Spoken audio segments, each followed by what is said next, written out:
प्रिय विद्यार्थियों, मैं doctor Shivshankar Vyas, assistant professor, government law PG college Bikaner, LLB third year की हमारी ड्राफ्टिंग प्लीडिंग की क्लास जो हम निरंतर रूप से यूट्यूब चैनल के जरिए अपने कोर्स को निरंतर रूप से पूर्ण कर रहे हैं। आज हम इस क्लास में पति की ओर से विवाह की अकृतता नलिटी की डिक्री के लिए हिंदू मैरिज एक्ट 1955 के सेक्शन 12 के अंतर्गत याचिका के प्रारूप की चर्चा करेंगे। एक पति की ओर से विवाह की नलिटी के लिए डिक्री के सेक्शन 12 जो हिंदू मैरिज एक्ट का है उसके अंतर्गत याचिका का प्रारूप किस प्रकार से तैयार हो उस पर हम चर्चा करेंगे। जिस प्रकार से हम पीछे की 2-3 क्लासों में हिंदू मैरिज एक्ट की याचिकाओं पर ही अपनी चर्चा कर रहे हैं, ठीक उसी प्रकार से आज भी इस प्रकार की जो भी याचिकाएं होंगी वह फैमिली कोर्ट में या जिला न्यायालय में संस्थित की जाएगी। तो सबसे पहले जब हम याचिका के प्रारूप की तैयारी करते हैं तो ऊपर ही ऊपर हमारा जो हेडिंग होगा वह होगा पारिवारिक न्यायालय न्यायाधीश स्थान। जैसे इस प्रारूप में हम स्थान भरतपुर को ले रहे हैं। अगर पेपर में आपको किसी स्थान का नाम दिया हुआ है तो आप वह लेंगे, अन्यथा हम किसी भी स्थान को यहाँ पर, क्योंकि ये एक प्रारूप है, इसमें हम किसी भी जगह का नाम लिख सकते हैं। तो न्यायालय प्रारंभिक न्यायाधीश स्थान भरतपुर, तत्पश्चात नीचे याचिका संख्या और सन आ जाएगा। फिर जो विवरण होगा वह दिया जाएगा। दोनों पक्षकारों का जो हम विवरण हमेशा बात कर रहे हैं उस प्रकार से ही हम यहाँ पर चर्चा करेंगे। सबसे पहले हम जब विवरण दे रहे हैं तो क पुत्र ख आयु निवासी भरतपुर याची बनाम ग पत्नी क पुत्री आयु वर्ष और निवासी और प्रत्यर्थी का परिचय दिया जाएगा। तत्पश्चात याचिका विवाह की अकृतता और खंडन के लिए है तो तथ्यात्मक विवरण दिया जाएगा। सबसे पहले यह कि याचिका कथित विवाह हिंदू विधि से प्रत्यर्थी के साथ दिनांक 27 जनवरी 2009 को भरतपुर में प्रत्यर्थी के पिता के घर संपन्न हुआ था। पहले विवाह संपन्न की तथ्य दिया जाएगा कि याचिका विवाह हिंदू विधि से प्रत्यर्थी के साथ 27 जनवरी को भरतपुर में प्रत्यर्थी के पिता के घर संपन्न हुआ। दूसरा यह कि विवाह के बाद याची प्रत्यर्थी को विदा करा के अपने घर दिनांक 28 जनवरी 2009 को घर ले आया, यानी कि विवाह के अगले दिन वह प्रत्यर्थी को विदा करा के अपने घर ले आया। तथ्य नंबर 3 यह कि याची के घर पहुंचने पर प्रत्यर्थी ने अपने पेट की बीमारी का बहाना बनाया। बिंदु संख्या 4 यह कि प्रत्यर्थी की शारीरिक दशा को देखकर याची के माता पिता वह अन्य कुटुंब की स्त्रियों को प्रत्यर्थी के गर्भवती होने की आशंका उत्पन्न हुई। चौथे बिंदु में ये बता रहा है कि प्रत्यर्थी की हालत को देखकर उसके प्रेग्नेंट होने की आशंका उत्पन्न हुई। बिंदु संख्या 5 इस आशंका पर याची के पिता ने स्थानीय राजकीय चिकित्सालय की महिला चिकित्सक लेडी डॉक्टर श्रीमती रेणु को बुलाया और प्रत्यर्थी की जांच करने के पश्चात उसने 3 माह पूर्व से गर्भवती होना घोषित किया। प्रेग्नेंट होने की जो शंका थी उस आधार पर राजकीय चिकित्सालय से महिला चिकित्सक रेणु को बुलाया गया और प्रत्यर्थी की जांच करने के पश्चात उस लेडी डॉक्टर ने ये घोषणा की कि वह 3 माह पूर्व से गर्भवती है।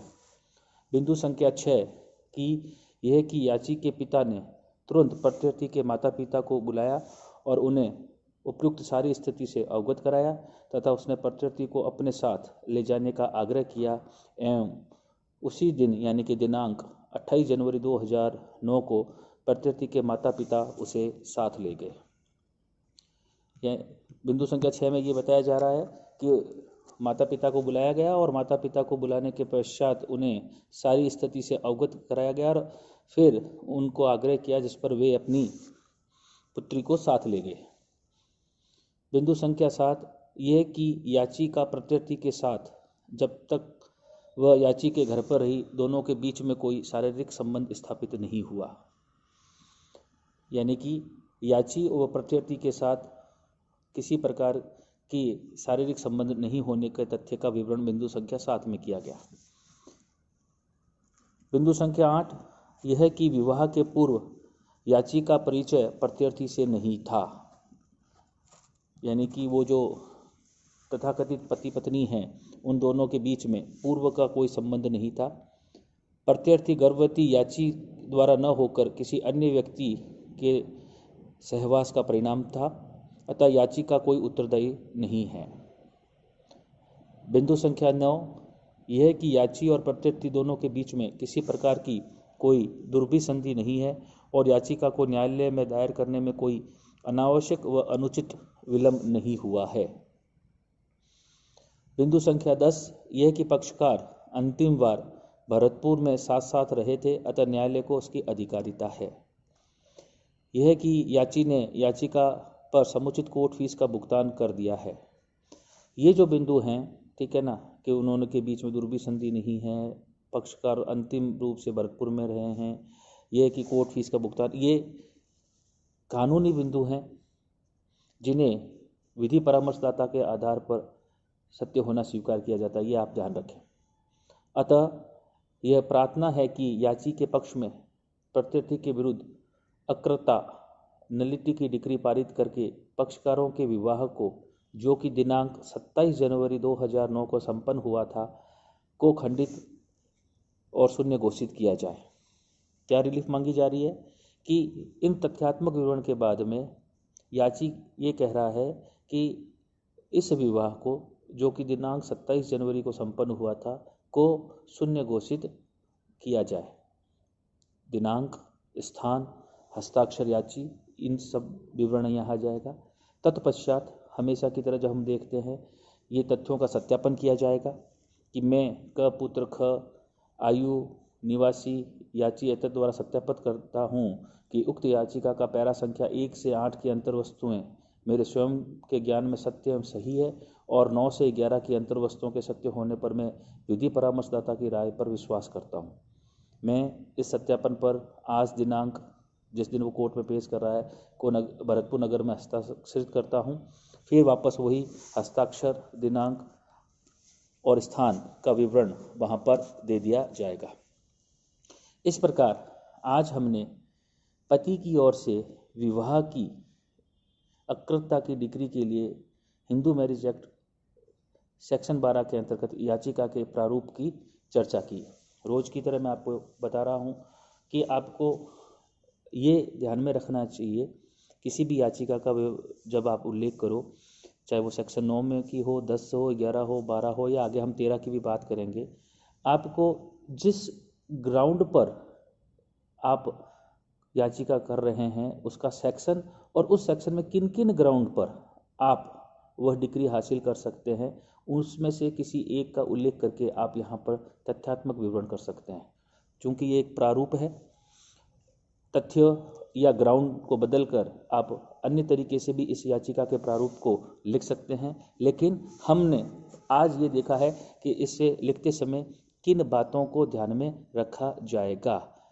मुख्य रूप से कौन से कोर्ट में जाएगा, किस सेक्शन के होंगे, और उस सेक्शन के ग्राउंड्स को, अगर किसी में 2 ग्राउंड है, किसी में 3 है, 4 है, जितने ग्राउंड है उनमें से किसी ग्राउंड को आप लेते हुए इस प्रकार से प्रारूप की विरचना करेंगे। आगे की क्लास में हम एक नए प्रारूप के साथ आपके साथ फिर हाजिर होंगे। धन्यवाद।